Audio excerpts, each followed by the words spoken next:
Ma, nandito na ba si Daddy? Wala pa. Bakit? I want to know exactly kung saan niya dinala si Angela. Calvin, pagkatiwalaan na lang natin ang daddy mo. Hindi pa niya naisip na okay naman si Angela kay Ninang? Bakit kasi kailangan pa niya kunin si Angela? Bakit hindi? May-question mo ba ang mga desisyon ko?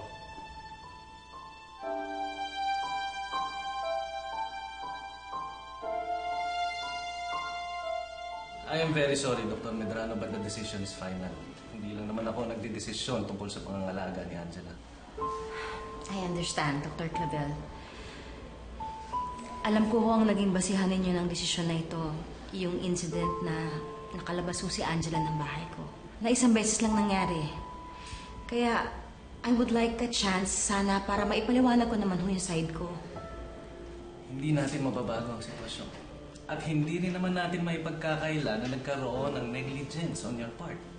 And with that, I cannot do anything.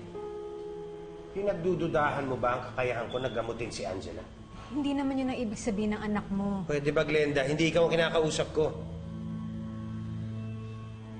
Hindi po, Dad. Ang sinasabi ko lang naman, ang laki na ng improvement ni Angela kay Ninang eh. Eh, baka pag kinuha niyo, baka lalong walang mangyari sa kanya. Ha? Who gave you the authority na questionin ang kapasidad ko para mapagaling si Angela? And let me remind you, Dr. Medrano, temporary lang sa'yo si Angela until we find a fit doctor. At sa ngayon, nakahanap na kami.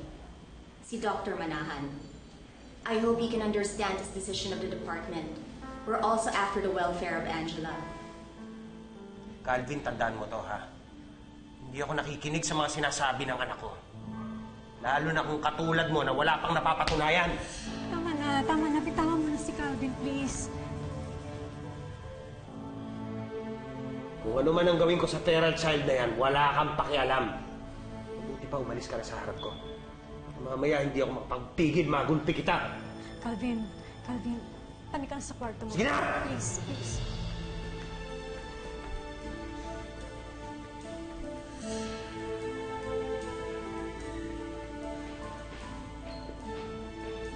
Pagsabihan mo yung anak mo, ha?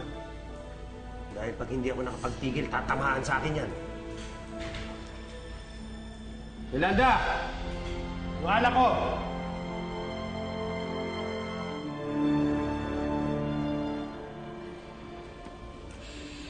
In that case, wala naman na siguro ako magagawa. Just to accept your decision, pero... sana naman, hayaan niyo kung makita ko si Angela kahit isang beses na lang.